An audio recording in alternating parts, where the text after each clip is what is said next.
Eh bien bonjour à toutes et à tous et bienvenue dans ce nouveau 3 théories et accessoirement la dernière vidéo de l'année 2020. Ça va commencer à devenir un petit rituel, hein. 2017 on finissait sur du Star Wars, 2018 pareil. En 2019, il y avait toute la hype Endgame, mais 2020, on retermine encore avec Star Wars. Et en même temps, quelle série, Mandalorian est vraiment génial, c'est un vrai kiff. Je ne vais pas m'éterniser sur l'intro, sachez évidemment, comme d'hab, que ces théories proviennent de moi, de mes inspirations, de mes idées, etc. Tout est 100% subjectif. Je vous invite, quant à vous, à me partager vos opinions en commentaire, car vous avez toujours de belles choses à dire, donc je compte sur vous. Let's go, entamons les théories. Ah oui, alors je rallume la caméra parce que j'ai oublié de vous dire tout simplement que cette vidéo va spoil Mandalorian saison 2, évidemment. Et bah la théorie 2 spoilera également la série Rebels. Donc voilà, vous êtes prévenus, allez, on entame.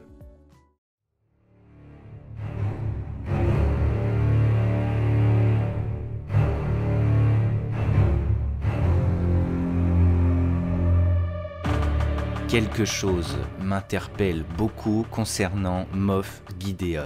Pour que vous compreniez bien la chose, Gideon a agi pour l'Empire pendant de nombreuses années jusqu'à devenir Moff pendant la période où se déroule la série Mandalorian. Un Moff, c'est une sorte de général de l'Empire, un gouverneur. Et là où c'est encore plus intriguant est que Gideon, en plus de s'intéresser à Grogu ou encore la Force, il s'active sur un secteur très précis pour l'Empire, les Mandaloriens. Ce n'est pas dit explicitement car Gideon s'intéresse avant tout à Grogu et le fait que Mando le protège soit un concours de circonstances, une rencontre fortuite, mais Gideon est devenu Moff pendant la grande purge mandalorienne et il en ressort avec le sabre noir. Sabre qui est le symbole de réunion des Mandaloriens. L'arme du leader et tout ce qui va avec.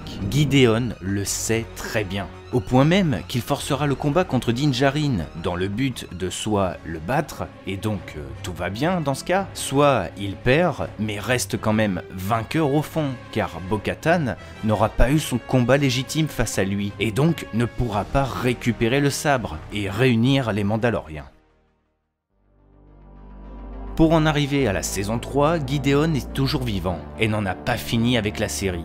Il est même dit que son rôle sera encore plus important, et cela semble logique. Après avoir prouvé sa valeur à l'Empire en détrônant Bo-Katan et réduit à néant le peuple mandalorien, Gideon, dont l'étymologie signifie grand guerrier, est officiellement le leader des Mandaloriens, avec son sabre noir. Jusqu'à que Din Djarin le batte en duel, à la manière de Gar Saxon, et si Gideon était un ancien Mandalorien qui se serait tourné vers l'Empire. Ce n'est clairement pas impossible, cela s'est déjà produit et on connaît Disney. Ils aiment reprendre des concepts d'œuvres secondaires, ou même des œuvres canon mais moins populaires, pour l'adapter dans du live action. Dans une logique scénaristique, cela permettrait de lier véritablement cet antagoniste à Din Djarin, puisque Grogu n'est censé plus faire partie de l'histoire. Son arc s'est terminé quand Luke l'a emmené avec lui. Et en partant de cette idée, cela pourrait expliquer bien des choses, notamment son rôle dans la saison 3. Déjà, le fait qu'il soit très, voire trop au courant des coutumes mandaloriennes, des croyances, des clans, etc. C'est quelque chose qui n'est pas du tout anodin. Il est même d'ailleurs très surpris que Mando le laisse en vie après l'avoir vaincu et souhaite en tirer des avantages. Des avantages qui seront que Bo-Katan, dans sa quête de réunir les Mandaloriens et restaurer Mandalore, pourrait amener un Gideon prisonnier comme trophée au peuple mandalorien, pour prouver son rang et sa légitimité. Sauf que Gideon se servirait de sa survie pour raconter la véritable histoire. L'histoire qu'un nouveau clan de deux, le clan Mudhorn, composé d'un Mandalorien du nom de Din Djarin et d'un enfant de la Force, aurait vaincu le nouveau détenteur du sabre noir dans un combat légitime, et que Bo-Katan aurait une fois de plus échoué, là où Mando aurait réussi. Un acte qui diviserait encore une fois le peuple mandalorien, car les adeptes de Bo-Katan seraient une fois de plus déçus de sa défaite, et qu'un inconnu qui ne souhaite pas gouverner aurait l'obligation de devenir le nouveau dirigeant légitime du peuple. Un inconnu qui en plus de ça fait partie d'un culte mandalorien archaïque et qui n'est plus suivi par la majorité. Un coup politique orchestré par Gideon, qui, dans une division ultime, pourrait tirer profit, voire faire couler Bo-Katan définitivement.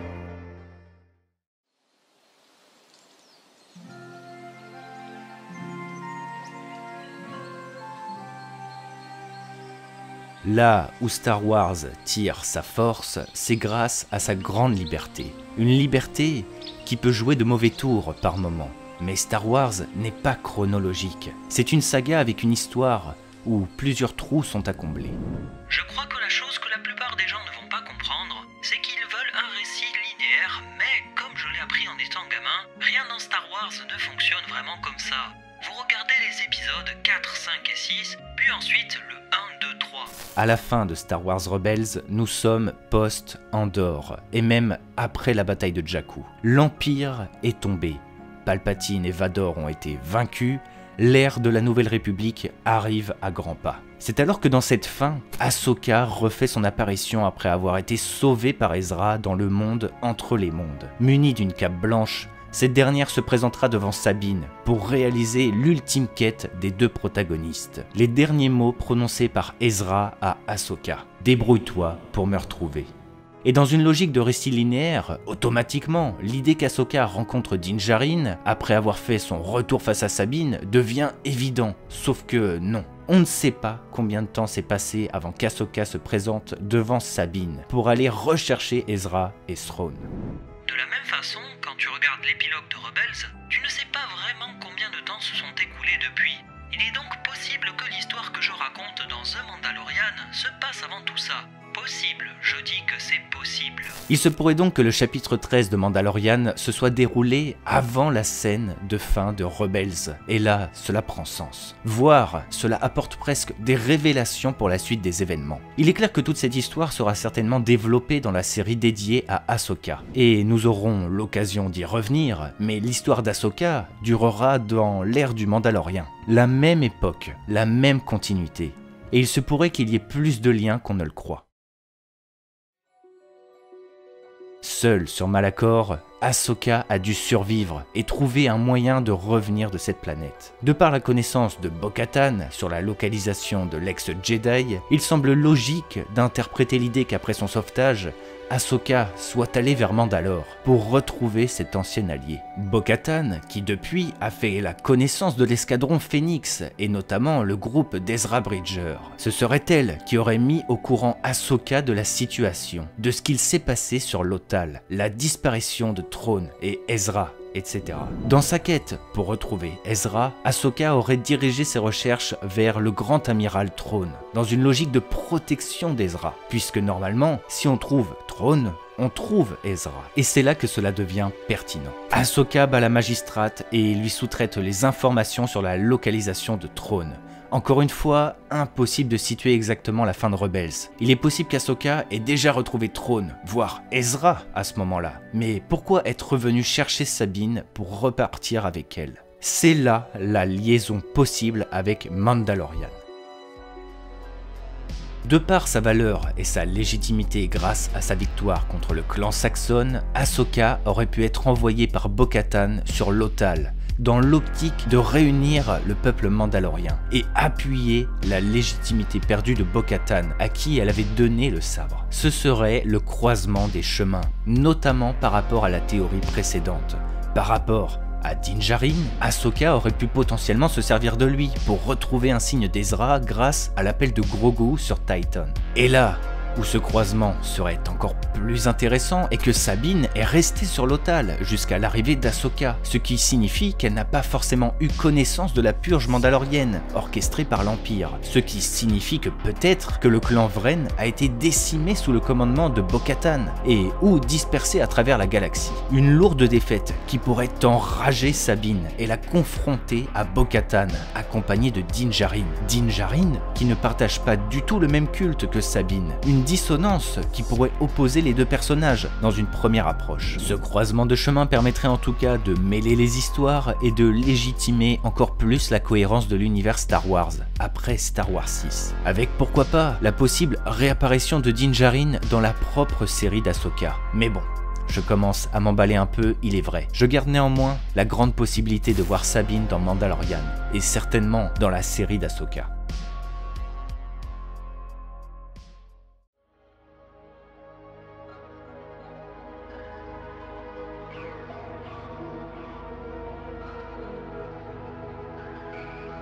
Pour terminer cette vidéo, il est temps de parler d'une théorie qui a forcément traversé votre pensée, mais dont je trouve l'importance et la pertinence capitale. Le rôle de Baby Yoda pour l'Empire était de récupérer son sang, ses gènes, bref, ce qui compose Grogu, qui est un utilisateur de la Force, qui semble puissante chez lui. Et cette quête, manœuvrée par Moff Gideon, sera finalement réussite 5 ans après la bataille d'Andorre.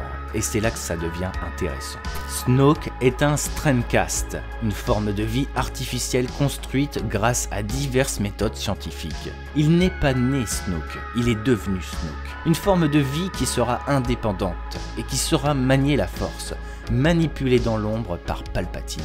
Et c'est là où ça coule de source, puisque les Jedi ne courent plus les rues en cette période. Ahsoka est inconnue au bataillon pour le Premier Ordre, ne se définit plus comme une Jedi, voire même considérée morte par beaucoup. Ezra a disparu et personne ne l'a jamais encore retrouvée. Et puis, il nous reste Luke et Leia, les ennemis directs du Premier Ordre, qui savent se défendre, donc voilà. Grogu est l'unique moyen pour Palpatine de créer des êtres sensibles à la Force pour moi. Le gros problème est que la postologie est hyper floue. On ne sait pas quand Snoke a été créé. On ne sait pas où en est Palpatine 5 ans après sa défaite. Si son plan sur Exegol est déjà en route ou non, etc. Et il existe même une incohérence, puisque Luke promet à Din Djarin d'entraîner Grogu, et Mandalorian se déroule 5 ans après la bataille d'Andorre. Sauf qu'il a commencé son académie Jedi grâce ou à cause de Ben Solo, 11 ans après la bataille d'Andorre. Puis d'autres élèves sont arrivés par la suite. Ben est normalement le premier élève de Luke et la raison de son académie. Si je vous parle de ça, c'est pour vous montrer la complexité de la chose parce que tout est flou. Tout n'est pas vraiment défini encore. Donc dans l'idée, nous pouvons manipuler les éléments de l'histoire à notre guise, car rien n'est véritablement établi dans cette période. Bien évidemment, si des informations me manquent, n'hésitez pas à me le préciser en commentaire. Donc voilà, dans une certaine cohérence, les informations génétiques de Grogu ont largement pu servir à la création de Snoke. Surtout que Gideon est un Moff, un titre qui lui a forcément été conféré par quelqu'un. Un quelqu'un qui certainement mettrait en place les plans du retour de Palpatine, orchestré par le Seigneur Sith lui-même. Gideon ne serait pas au courant, mais il a trouvé la clé de l'avènement du Premier Ordre, qui dominera la galaxie à peu près 25 ans plus tard. Mais qu'en est-il du destin de Grogu? Outre l'incohérence de Luke, il se peut qu'on trouve certaines explications. Nous savons que Grogu a connu l'ordre Jedi. Il fut même entraîné par des maîtres Jedi, et là ça coince pour Luke. Si nous voulons coïncider Mandalorian et la postologie, cela signifie que Luke n'a pas encore l'idée de créer une académie Jedi, et pire que ça encore. L'histoire de Grogu ne coïncide pas avec la mentalité actuelle de Luke. Dans la postologie, Luke nous montre qu'il n'a formé que des nouveaux élèves, des enfants, qui n'ont pas connu l'histoire et qui sont nés après l'Empire. Luke a caché l'histoire de sa famille à Kylo Ren.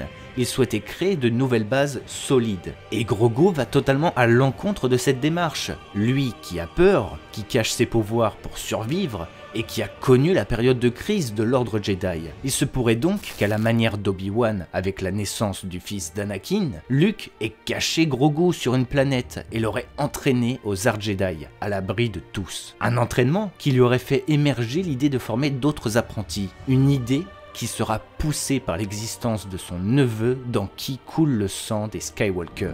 Dans une logique scénaristique, cela expliquerait pourquoi Grogu est absent de la postologie, et surtout pourquoi instaurer un nouveau personnage prêt à devenir un Jedi dans Mandalorian, alors qu'il est condamné à mourir de la main de Kylo Ren lors de sa rébellion. Ce serait dommage et un petit peu idiot, non? Dans tous les cas, on reverra très certainement Grogu un jour. Qui sait? Peut-être aurons-nous un saut dans le temps où Mando et Grogu se reverront bien des années plus tard. Merci à tous d'avoir regardé cette vidéo jusqu'au bout, pour ceux qui sont encore là. L'avenir de Star Wars commence à bien s'écrire avec Mandalorian, je vois vraiment un futur radieux là. Évidemment on aura l'occasion de reparler de tout ça, de cette série qu'est Mandalorian, des autres séries qui ont été annoncées. Il y a vraiment plein de choses autour de Star Wars là, qui deviennent vraiment incroyables. Donc j'espère y revenir avec vous. Notamment le mystère d'Ezra et de Thrawn. Franchement c'est quelque chose qui m'intéresse particulièrement. Mais bref, je vais pas faire de promesses dans le vent. Cette année 2020 était vraiment particulière, je pense pour chacun de nous. Espérons que 2021 soit meilleur, notamment dans tout ce qui est pop culture, avec tous les nombreux reports, les annulations, etc. On est vraiment dans un moment un petit peu unique. En tout cas voilà, mes meilleurs vœux à chacun d'entre vous. Merci à tous ceux qui me suivent encore jusque maintenant. Il va y avoir plein de belles choses à venir, franchement. Je suis toujours autant passionné par YouTube, par les vidéos. Donc j'espère que vous m'accompagnerez encore longtemps. Et puis voilà, n'hésitez pas à vous abonner, à laisser un petit pouce bleu, un petit commentaire. Et que le Lionheart soit avec vous. C'était Targorok. Allez, ciao tout le monde et au revoir 2020.